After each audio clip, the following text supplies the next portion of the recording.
Welcome to Spring LIB.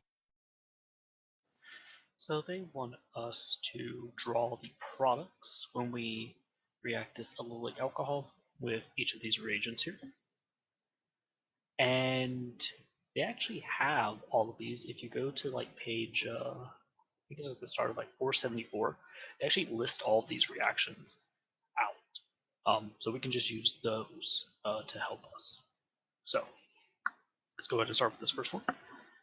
So now H2 over palladium carbon for our catalyst. This will just hydrogenate any kind of alkenes or alkynes we have. It doesn't do anything to this alcohol group here. So all it's really going to do is turn this alkene into an alkane. So let's go ahead and draw that. So the CH3, CH2, and then CH3, CH2OH. And then now we're going to have two hydrogens attached to this carbon. Then we should also have one more hydrogen attached here. I guess you could also just draw the bond line without the hydrogens, but I'll just kind of draw it like this to kind of show what we did. Actually, go ahead and put these hydrogens here in black, just to kind of show this is what we added to these. All right, now for B, this is a per acid. So when we have per acids, these are going to be additions of an epoxide across an alkene. So this double bond is just going to turn into an epoxide, and we'll have both stereoisomers for it.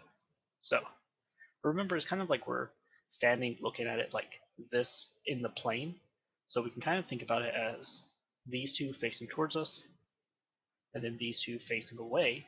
So when we add this, we should have this stereochemistry where these are both on the same side. So just to kind of keep that in mind. So over here, we're going to have CH3, CH2 connected to this carbon, carbon, hydrogen, and then we have the O attached. Actually, let me draw this a little bit better. So first, let's just draw the epoxide. So I'll draw it where it's like above here. So if it's above, remember these in the back are still going to be away. So I'll just draw this as the bond line this time. So we have the ethyl facing away from us, our hydrogen also facing away, and then this methyl facing towards us, and then this alcohol facing towards us, or the methanol, I should say. All right, and then let me scoot this over a little bit. And then we would also get the enantiomer of this, or you could just draw where the oxygen is on the bottom. So we have the epoxide facing down like this, and then this just gives us our enantiomer, because this is just the mirror image of what we just had. Should be a carbon here. OH. All right. Now PCC, this is one of our weak oxidizers. So this isn't going to touch alkenes, but it will turn an alcohol into either a ketone or an aldehyde. So since this is a primary alcohol, it turns it into an aldehyde because it's not strong enough to turn it into a carboxylic acid. So I'll just go ahead and draw the bond line for this. So we'd have 1, 2, and then the double bond doesn't get touched. And then we'd have our carbon here, and now that alcohol turns into an aldehyde, like that. And then D, so this is a strong oxidizer, so it's going to be exactly what we got for C, but it will oxidize the aldehyde further into a carboxylic acid. So again, this doesn't touch the alkene. So it'll be this here. And then we have the OH there. All right, let me go ahead and take this up, scoot it down, so we can do these other ones. All right, now for E, both these is going to be addition of an epoxide, but depending on whether we have plus or minus here, this is going to tell us if we add from the top or the bottom. So what they tell us in the chapter we have to do is we need this to be in the top right. So let's just go ahead and flip this. So this is going to give us, so we have C double bond C. So now H is over here. We have CH to H, and then CH3, and then CH2, CH3.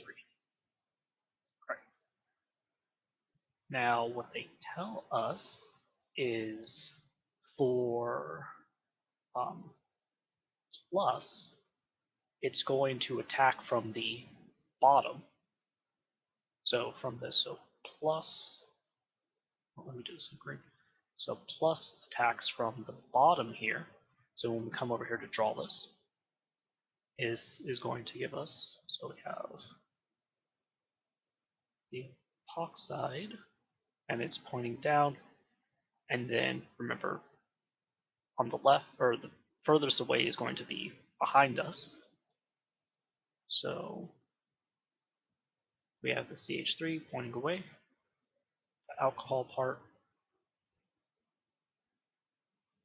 pointing away, and then we have the hydrogen facing towards us, and the ethyl facing towards us.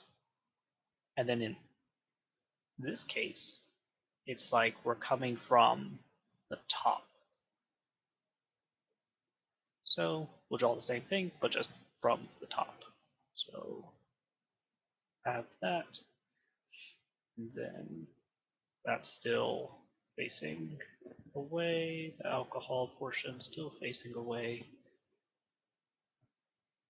full facing towards us, and then the hydrogen still facing towards us. Now for G, so this is going to be a two-step reaction in this case. Actually, let me pick this up and scoot it down.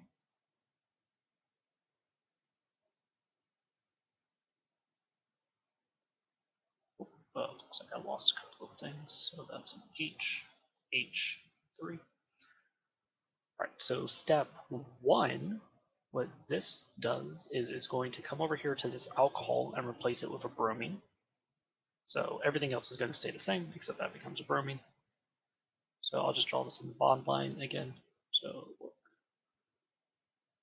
like this. So we have that bromine there, so this is step 1. Now, steps 2 and 3, this is going to remove the bromine or reduce it and just turn it into a hydrogen. So then this is going to become just this here. Oh, and there should be 2 and 3. And then lastly,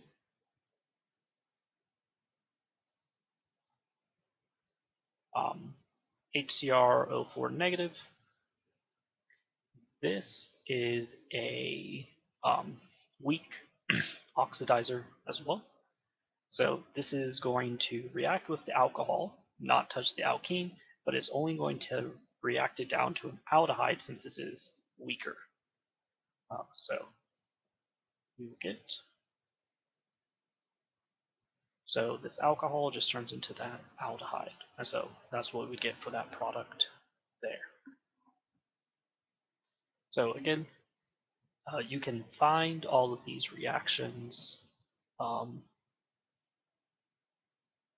just like right before where this problem starts. I'm trying to find what page it was again. So yeah, around like pages 474 to 476. It has all of these reactions that we just did in there. So yeah, if you're unsure of any of these, you can just use that as your reference.